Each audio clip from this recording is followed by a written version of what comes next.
নমস্কার। আশা করি সকলে ভালো আছেন। যারা আমার ভিডিও দেখেন তারা সকলেই জানেন যে আমি বদলি বিষয় ছাড়া খুব একটা ভিডিও বানাই না বা বানানোর সময়ও পাই না। আমি দপ্তর থেকে যেমন যেমন খবর পাই সেই খবরগুলি আপনাদের সামনে আমি তুলে ধরার চেষ্টা করি। কিন্তু একটি বিষয় পরিষ্কার এবং স্পষ্ট যে বর্তমান পরিস্থিতি দাঁড়িয়ে আজকে দপ্তর যা বলছে কালকে কিন্তু সেই বক্তব্যের পরিবর্তন হয়ে যাচ্ছে, যার জন্য আমরা যারা আপনাদের তথ্য দিই আমরা ফ্রড বা মিথ্যেবাদী প্রমাণিত হচ্ছি। যাই হোক, আমি আমার আগের ভিডিওতে বলেছিলাম যে বদলি বিষয়ে 19 তারিখে একটি মিটিং হওয়ার কথা আছে এবং সেই মোতাবেক কিন্তু মিটিং হয়েছে। খুব শর্ট সময়ে একটি ভার্চুয়াল মিটিং হয়। তো সেই মিটিংয়ে বদলি বিষয়ে কী কী তথ্য উঠে এসছে সেটাই আমি আপনাদের সামনে তুলে ধরার চেষ্টা করছি। এবং আগের ভিডিওতে এটাও বলেছিলাম যে এই মিটিংয়ের পরই সারপ্লাস বদলির তালিকা একটি প্রকাশ হবে, যেখানে প্রায় 1600 জন মতো শিক্ষক আছেন, শিক্ষক বা শিক্ষিকা বা শিক্ষাকর্মী আছেন। আপনারা জানেন যে 2016 প্যানেল বাতিলের পর ট্রেন্টেড আনট্রেন্টেড শিক্ষকদের নিয়ে একটা কিন্তু টানাপোড়েন চলছে এবং যোগ্য শিক্ষক যারা আছেন তারা কিন্তু অলরেডি আন্দোলন করছেন এবং রাস্তায় ওনারা আছেন। এই পরিস্থিতিতে দাঁড়িয়ে 19 তারিখের মিটিংয়ের পর যেটা জানা যাচ্ছে, এই পরিস্থিতিতে দাঁড়িয়ে এই মুহূর্তে সরকার বা দপ্তর আর কোনো জটিলতায় যেতে চাইছে না। অর্থাৎ এই গরম পরিস্থিতিতে এই মুহূর্তে কোনো জটিলতায় যেতে চাইছে না। অর্থাৎ সারপ্লাস বদলির লিস্ট এই মুহূর্তে কিন্তু বেরোচ্ছে না। কিন্তু একটি বিষয় বলি আপনাদের, যেটা আমি জানতে পেরেছি যে ডিআই অফিসের কাছে কিন্তু খুব তাড়াতাড়ি একটি নির্দেশিকা আসতে চলেছে।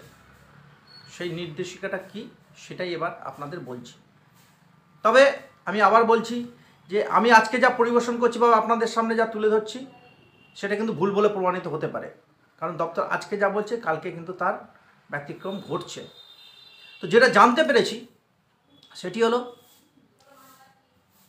জিরো অর্থাৎ শূন্য শিক্ষার্থীযুক্ত বিদ্যালয়, এছাড়া যে সমস্ত বিদ্যালয়ে সারপ্লাস শিক্ষক শিক্ষিকা বা শিক্ষাকর্মী আছেন, সেটা মাধ্যমিক, উচ্চ মাধ্যমিক, নিউ সেট আপ, প্রাথমিক সবার ক্ষেত্রে কিন্তু প্রযোজ্য।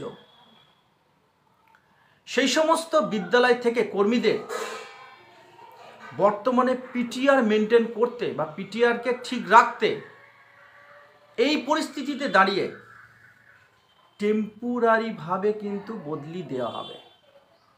অর্থাৎ পাশের বিদ্যালয়ে বা কাছাকাছি কোনো বিদ্যালয় যেখানে আপনারা কর্মরত আছেন সেখানে কিন্তু বদলি দেওয়া হবে টেম্পোরারিভাবে। অর্থাৎ সেখানে গিয়ে আপনাদের কিন্তু পাঠদান করতে হতে পারে বা কাজ করতে হতে পারে এবং এই রকমই কিন্তু নির্দেশিকা আসতে চলেছে। তবে এই নির্দেশিকা কবে আসবে সেটা কিন্তু বলা মুশকিল, কারণ যা পরিস্থিতি চলছে তার দিকে তাকিয়ে কিন্তু বলা মুশকিল। বিশেষ করে শূন্য শিক্ষার্থীযুক্ত বিদ্যালয় যেগুলি আছে, অলরেডি বহু জেলায় শূন্য শিক্ষার্থীযুক্ত বিদ্যালয় যেগুলি আছে সেখান থেকে শিক্ষক শিক্ষিকা এবং শিক্ষাকর্মীদের অলরেডি কিন্তু টেম্পোরারি বদলি কিন্তু করা হয়েছে ডিআইয়ের মারফত এবং অনেক জায়গায় কিন্তু ডিপিএসসি মারফত প্রাথমিক বিদ্যালয়ের ক্ষেত্রেও কিন্তু এটা হয়েছে। শূন্য শিক্ষার্থীযুক্ত বিদ্যালয় যেখানে আছে সেখান থেকে, এবং যে সমস্ত জেলায় হয়নি সেই সমস্ত জেলাতেও কিন্তু এবার শুরু হতে চলেছে। সেই রকমই কিন্তু নির্দেশিকা আসছে।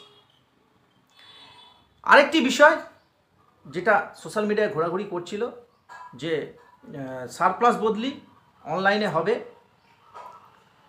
তো এই বিষয়ে কিন্তু এখনো পর্যন্ত বিস্তারিত কিছু আলোচনা হয়নি। অর্থাৎ অনলাইনে হলেও কিভাবে হবে না অনলাইনে আদৌ করা যাবে কি না সেই বিষয়ে কিন্তু এখনও কোনো বিস্তারিতভাবে আলোচনা হয়নি।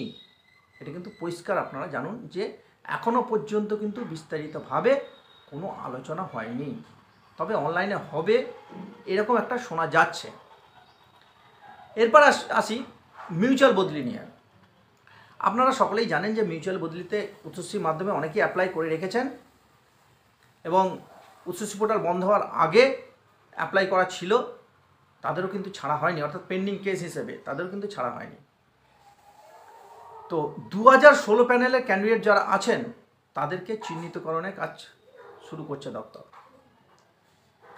এই কাজ কমপ্লিট হয়ে গেলেই গরমের ছুটির মধ্যে বা গরমের ছুটির পরে এই চিহ্নিতকরণের কাজ কমপ্লিট করতে পারলে বা হয়ে গেলে তারপরেই কিন্তু মিউচুয়াল বদলিটা শুরু হবে। তা না হলে কিন্তু এই মুহূর্তে মিউচুয়াল বদলির পেন্ডিং কেস বলুন বা যারা আবেদন করে রেখেছেন তাদের ছাড়াটা একটু অসুবিধে আছে, যেটা জানতে পেরেছি বা ওনাদের আলোচনায় যেটা উঠে এসেছে। তো এই চিহ্নিতকরণ কাজ খুব তাড়াতাড়ি হয়ে যাবে, যেটা ভাবা হচ্ছে এবং দপ্তর যেটা চিন্তাভাবনা করছেন যে খুব তাড়াতাড়ি হয়ে যাবে। এরপর আসি জেনারেল ট্রান্সফারে পেন্ডিং কেস নিয়ে। জেনারেল ট্রান্সফারে পেন্ডিং কেস কিন্তু এই মুহূর্তে ছাড়া হচ্ছে না। আমি কিন্তু কাউকে ভয় দেখাচ্ছি না। অনেকে বলবেন যে আমি ভয় দেখাচ্ছি, না আমি কিন্তু ভয় দেখাচ্ছি না, আমি বাস্তব চিত্রটা আপনাদের সামনে জাস্ট তুলে ধরার চেষ্টা করছি। এবার তাতে আপনারা যদি আমাকে যদি মনে করেন যে আমি ভয় দেখাচ্ছি বা ভুল পরিবেশ তথ্য দিচ্ছি, মনে করতেই পারেন, কিন্তু বাস্তবটা কিন্তু মেনেই নিতে হবে। এবং জেনারেল ট্রান্সফার হওয়ার সম্ভাবনা কিন্তু এই মুহূর্তে নেই, 6 মাস আরও কিন্তু এক্সটেন্ড হতে পারে, এরকমই কিন্তু ভাবা হচ্ছে বা শোনা যাচ্ছে। এবং যা পরিস্থিতি তৈরি হয়েছে সেটা আপনারা অলরেডি বুঝতে পারছেন।